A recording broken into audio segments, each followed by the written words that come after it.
मी सध्या आहे वरळीच्या BDD वसाहतीमध्ये। खरं तर या BDD चाळींचं पुनर्विकास जो होता तो खरं तर म्हाडाने केला आणि त्यानंतर यांना गेल्या काही महिन्यांपासून खूप जास्त पाण्याचा त्रास सहन करावा लागतोय। आपण हे व्हिज्युअल्समध्ये देखील पाहू शकतो।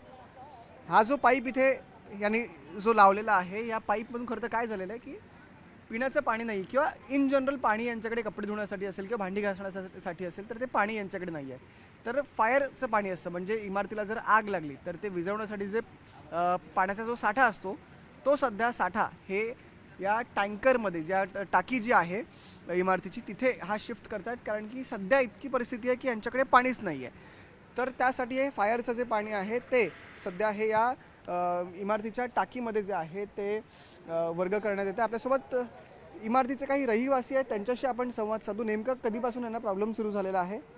आपल्यासोबत इकडचे रहिवासी आहेत। काका, तुमचं नाव काय? संतोष एकनाथ पवार. अच्छा, कधी तुम्हाला पोझिशन मिळालं आणि तुमची पाण्याची सोय कशी करणार होते, काय तुम्हाला आश्वासन दिलं होतं? आम्हाला पोझिशन ऑगस्ट नंतर देण्यात आलेलं होतं, पण त्यात आम्हाला सांगितलं होतं 24 तास पाणी आहे, त्यामुळे तुम्ही घरी स्टोरेज करण्याचं प्रबंध केलं नाही तरी चालेल। त्या हिशोबाने ऑलमोस्ट सगळ्यांनी टाक्या वगैरे लावून घेणं हा प्रकार, आणि तेवढं स्पेस पण नाही आहे बाथरूममध्ये की आपण टाक्या लावू शकू। परंतु हे जवळजवळ आम्ही 6 महिने फेस करतो। आता नाही की पाणी टंचाई आता 10% गव्हर्नमेंटने कमी केले त्यामुळे हा प्रॉब्लेम होत आहे, त्यातला विषय नाही आहे। हे आम्हाला आल्यापासून इकडे पाण्याचा प्रॉब्लेम होतच आहे, आणि त्यात आता सध्या 2 विंगच इकडे राहायला रहिवाशी आले आहेत। आता नवीन लोकांना चाव्या दिलेल्या आहेत 3ऱ्या विंगला वगैरे, परंतु आम्हा दोघांनाच इकडे पाण्याचं 2 विंगलाच पाण्याचं एवढं भरपूर प्रॉब्लेम आहे। आता त्यात अजून लोकांना भरती करतायत। इकडच्या लोकांना पाण्याची व्यवस्था होत नाही आहे। 24 तास सोडाच, 24 तासाबदली त्यातले 2 तास 40 मिनिटं जरी पाणी मिळालं तरी भरपूर होईल। मला सांगा की पाणी हे तुम्हाला BMCने लाईन टाकून दिली होती? इकडे BMCच्या पाण्यापेक्षा टँकरचं पाणी जास्त येते।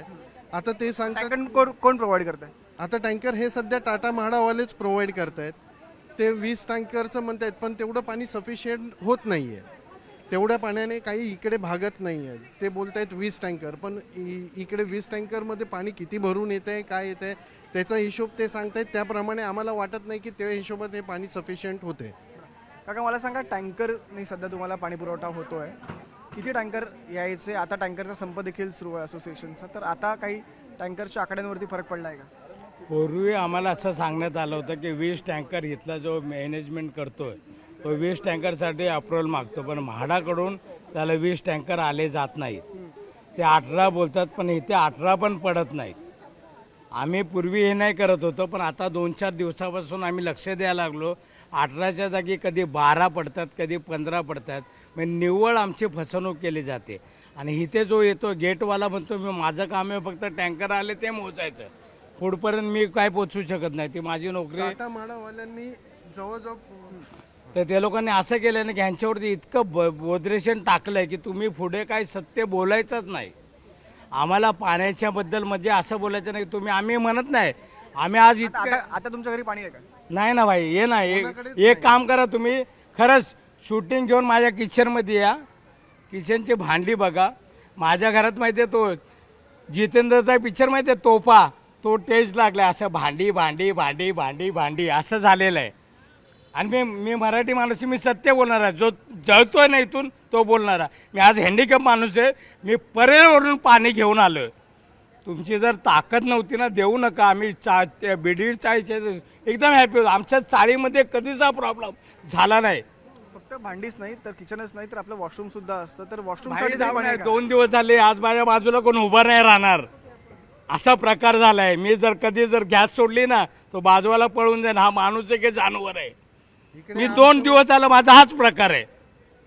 मी आंघोळ नाही केले 2 दिवस झाले, आहेत तेच कपडे। कालच्या पण व्हिडिओमध्ये बघ हेच कपडे होते, आजच्या पण व्हिडिओमध्ये माझे हेच कपडे। बरं, भांडी घासायला किंवा वॉशरूमला जायला सुद्धा पाणी नाही असं काका म्हणते। एकच मिनिट काका, तुम्ही मगापासून हे मॅनेजमेंटचं बघत होतात, हा नेमका पाईप कशाला टाकला आहे आणि कुठचं पाणी फिरवत आहे? हे जे आता फायरचा पाणी इकडे टाकी भरते ना, तर ऑलरेडी ती फायरची टाकी फुल आहे। तर ते लोक काय करतात, फायरमधला पाणी आता ती फुल आहे, तर ते इकडे अशी योजना केली आहे, पहिलं पाणी येणार तर ते पहिलं फायरची टाकी भरणार, ते भरल्यावरती नंतर E विंगला ती सप्लाय जाणार। तर ऑलरेडी ती फुल आहे, तर काय करतात आता ते पाणी आलं आणि ते डायरेक्ट त्याच्यामध्ये आता टाकतात. आता फायरमध्ये टाकत नाही कारण की ती ऑलरेडी फुल आहे पाण्याची टाकी. ओके, म्हणजे फायरची टाकी फुल आहे तर फायरचा जो साठा आहे तो आपण दुसऱ्या टाकीत शिफ्ट करू. येस येस येस असं करतात ते लोक आता. बरं, तुम्ही कोणत्या विंगमध्ये राहता? मी आता या डी विंगमध्येच राहतोय. किती मजल्यावरती आहे? मी 39 फ्लोअरला राहतो. 39 फ्लोअरला. तुम्हाला गेल्या काही दिवसांमध्ये किती पाण्याची समस्या जाणवली आहे? काय तुमचा पर्सनल एक्सपिरियन्स सांगा मला. पाणीची टंचाई म्हणजे जेव्हा आलो आम्ही आता ऑलमोस्ट आता आम्हाला 8-9 महिने राहायला आलो आहे तेव्हापासूनच पाण्याची टंचाई. कारण की स्टार्टिंगपासूनच आम्हाला टँकरने हे लोक पाणी देत आहेत. कारण की इकडे ऑलरेडी त्यांनी प्रोव्हिजन केलेलंच नाही आम्हाला एक परमनंट म्हणजे पाण्याचा. आणि जे बेसिक नेसेसिटी आहे म्हणजे एखादा कुठे आपण राहायला गेलो तर हा सर्वात महत्त्वाचा विषय म्हणजे पाणी, लाईट वगैरे हे असतं. पण ह्या लोकांनी यांचं काही प्रोव्हिजनच काही नाही आहे. आम्ही जेव्हा आलो तेव्हा जवळजवळ आम्ही 400-500 फॅमिलीला आम्हाला चावी दिली. आम्ही राहायला आलो तेव्हापासून इकडे टँकर येत आहे, टँकरने पाणी पुरवत आहेत आम्हाला. आणि ती टँकरची काय TDS व्हॅल्यू आहे, पाणी पिण्यायोग्य आहे की नाही ते आम्हाला काहीच माहीत आहे. आणि नंबरमध्ये आम्हाला काहीच माहिती नाही. आता हे ग्राउंड जे भूमीअंतर्गत जे टँक्स आहेत ना त्यांची कॅपॅसिटी किती आहे, ते पुरेशी आहे का पूर्ण टॉवरला ते पण लिटरची तेच माहीत नाही आम्हाला.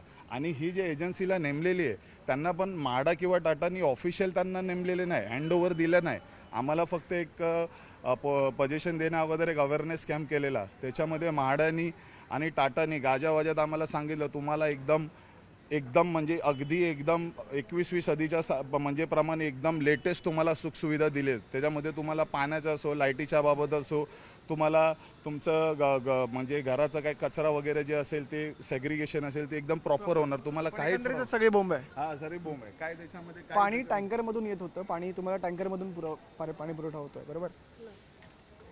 पिण्यासारखं होतं का पाणी? मचूळ आहे, मचूळ पाणी. आम्हाला पिण्यायोग्य पाणी नाही आहे ते. आमच्या घरी वयोवृद्ध माणसं आहेत, माझा मुलगा आहे, त्या लोकांना म्हणजे पिण्याचं पाणी इतकं घाणेरडं आहे. आणि त्याची टेस्ट करतात की नाही मला माहीत नाही आहे, पण ते आमच्यासाठी खूप पिण्याचं पाणी योग्य नाही आहे. आणि ह्या लोकांनी, माझं म्हणणं काय आहे की या लोकांनी आम्हाला सांगितलं की 24 तास पाणी असेल. ठीक आहे, काही कारणास्तव पाण्याची सोय होत नाही, पण तुम्ही प्रोव्हिजन काय केली? जर हे तुम्ही 40 माळ्याचे टॉवर जे उभे केले आहेत त्याची जर पाणी नसेल तर तुम्ही प्रोव्हिजन पुढे काय करणार? आता आमच्या सगळ्यांचा असा प्रॉब्लेम झाला की आम्ही भांडी वगैरे सगळं बेसिंगमध्ये ठेवलेलं आहे, पाण्याचं एक थेंब नाही, फ्लशला पाणी नाही आहे. काय करणार आम्हाला माहीत नाही आहे. आता पुढे काय करायचं ते ह्यांनी प्रोव्हिजन तशी करून दिलेली नाही आहे. काकांना काहीतरी बोलायचं, तुमच्याकडे येतो मी. लास्टला तुमच्याकडेच येतो मी. काही काय थांबा. काही महिला आहेत, तुम्हाला काय प्रॉब्लेम जाणवतोय पाण्याचा आणि किती दिवसांपासून जाणवतोय? पाणी 3-4 दिवस झाले पाणी सतत पाणीच नाही आहे लोकांना. आणि मेन जर पाणी जर 24 तास सांगितलं होतं तर त्यांनी 24 तास तरी पाणी द्यायचं ना. एका लाईनीला पाणी येतं, एका लाईनीला पाणीच येत नाही अजिबात. आणि मग त्याच्याकडनं पाणी मागावं लागतं. आणि त्यावेळेला आम्हाला सांगितलं की तुम्हाला पाणी आम्ही 24 तास देणार. आणि जर आम्हाला टाक्या बसवायच्या तर त्यासाठी आम्हाला काहीच प्रोसिजर केलेली नाही.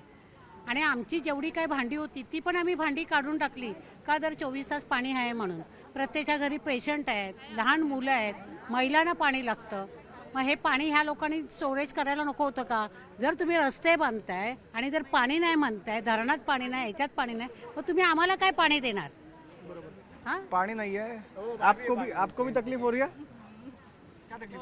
पानी बहुत तकलीफ है, इतनी सुविधा ही नहीं है. सुबह से हम लोग कल जो 4 बजे पानी कब से हो रहा है पानी की तकलीफ कब से हो रही है? दिन से कंटिन्यू हो रहा है. 1 हफ्ता हो रहा, थोड़ा बहुत आ रहा था, जो हम लोग को टैंकर आ रही थी उससे पानी मिल रहा था, थोड़ा बहुत चल रहा था, उसमें हम थोड़ा घर में भी भर के रखते थे. अभी तो कुछ भी नहीं है. कल रात से अभी तक पानी नहीं है. सोचो, फ्लश में, बाथरूम में बच्चों को नहाने, अभी स्कूल नहीं है. जब स्कूल चालू होगी तो बच्चे कैसा फेस करेंगे? ऐसा था तो इतनी बड़ी इमारत बनाने की ज़रूरत ही नहीं थी. ना माड़ा वाले आ रहे, ना टाटा वाले आ रहे, कुछ भी हमारे से फेस करने को तैयार नहीं. कोई भी ऑफिस में जाओ, कॉल लगा रहे, हमने बात कर ली, ऐसा नहीं होता है. ऐसा नहीं चलेगा ना. आप आओ, हमसे बात करो, कुछ टाकी का और इंतज़ाम करो, टैंकर का इंतज़ाम करो. पानी तो मुंबई की जान है, अगर पानी नहीं रहा तो कैसा चलेगा यहाँ पे? सब लोग आज सुबह से नीचे 2:30-3 बजे हम दूसरे न्यूज़ वाले से बात करते. कल तो यूज एंड थ्रो प्लेट में खाए, आज कुछ नहीं, घर में वैसे कुछ भी तल के खा रहे. बनाने के लिए पानी भी लगेगा ना सर. पानी नहीं है, क्या करेंगे? कुछ लोग तो होटल में जाके खा रहे. एक दो बिल्डिंग नहीं, कितने डब्बे लाएंगे, कितना। और हम लोग सब मिडिल क्लास के लोग हैं, रोज इतना बिस्लरी का पानी यूज नहीं कर सकते, फिर भी हम टैंकर का पानी पी रहे, सबको इन्फेक्शन हो रहा है गले में, फिर भी हम वो तो रिस्की आहे टँकर का पाणी. तुम्ही कधीपासून इथे राहताय? मी आता डिसेंबरपासून राहते, ऑक्टोबरपासून राहते इथे. तेव्हा आम्हाला सांगितलं होतं की पाणी तुम्हाला 24 तास भेटणार, ते सर्व सोयी होती.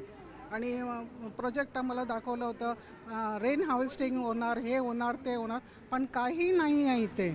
आता किती आम्हाला त्रास होतो, स्पेशली आम्ही लेडीजला जेवण करायला, टॉयलेटला जायला. रे टॉयलेटला जाणार कसं, फ्लश हे गेलं तर पाणी नाही, पेपर यूज करणार का, ते पण थ्रो कुठे करणार, डब्यात होणार ना.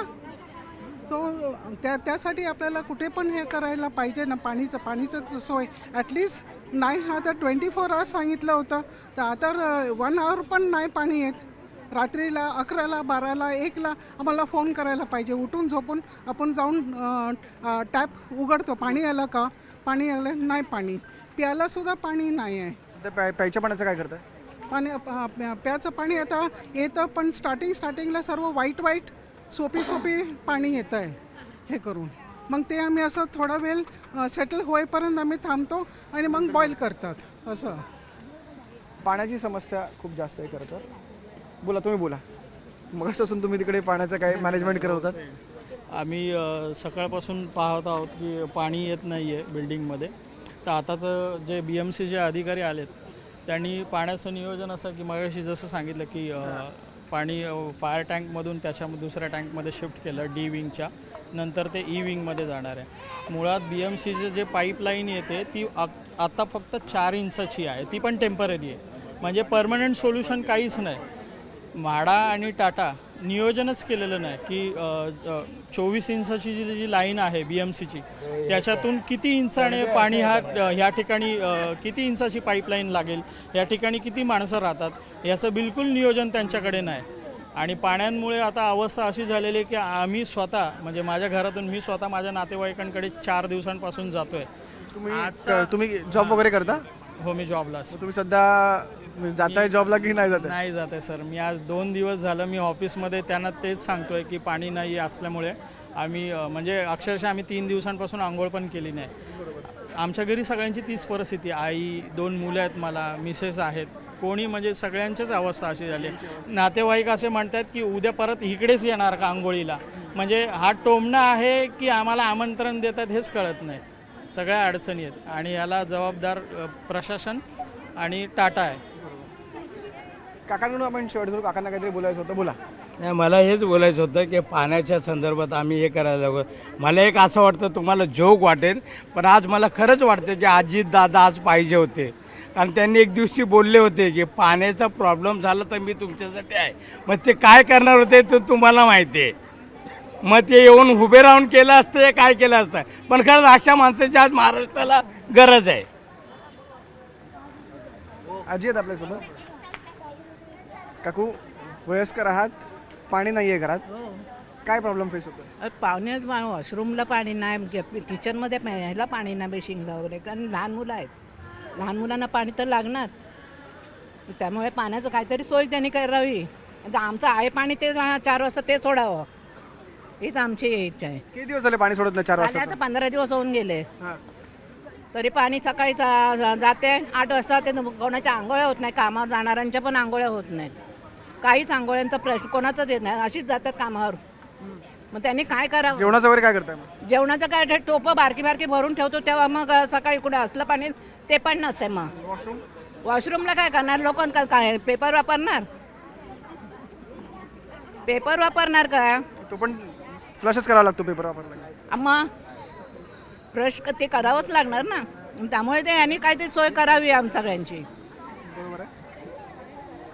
आपण या रहिवाशांशी संवाद साधला आणि यांच्या समस्या आपण खरं तर जाणून घेण्याचा प्रयत्न केला. पाणी येत नाही त्याच्यामुळे आपल्याला फक्त वाटतं की कुठेतरी पाणी पिण्याचा आपल्याला त्रास होतो, तर नाही. फक्त पाणी पिण्याचा विषय नसतो, पाणी हा जेवणाचा विषय असतो. जेवणासाठी पाणी लागतं, त्यानंतर आपण सकाळी उठतो, आंघोळी करतो, आंघोळीसाठी पाणी लागतं.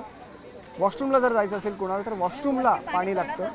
त्याच्यामुळे पाणी घरात जर तुम्हाला राहायचं असेल, संसार करायचा असेल तर पाण्याची गरज लागते. पण तेच पाणी आज या सर्व रहिवाशांकडे नाही आहे आणि यांचे आज खूप जास्त हाल होत आहेत. कोण ऑफिसला जात नाही आहे, तर कोण फ्रोझन फूड आणून खात आहे, तर कोणी पेपर प्लेट्स असतात त्याच्यामध्ये आणून जेवतं, कारण की सिंक किचनचा ऑलरेडी भरलेला आहे. ती भांडी घासायची बाकी आहे, ती भांडी घासण्यासाठी पाणी नाही आहे. वॉशरूम वापरता येत नाही कारण की वॉशरूममध्ये पाणीच नाही आहे. त्याच्यामुळे एकंदरीत आपण हे हाल जर पाहिले तर भीषण आहेत. खूप भीषण परिस्थितीमध्ये ते लोक राहतात आणि सर्वांची एकच आशा आहे की आमचे जे प्रॉब्लेम्स आहेत ते लवकरात लवकर जे आहेत ते सॉल्व्ह व्हावेत. व्हिडिओ जर्नलिस्ट गणेश काळे यांच्यासह मी संकेत वराड, न्यूज 18 मराठी, मुंबई.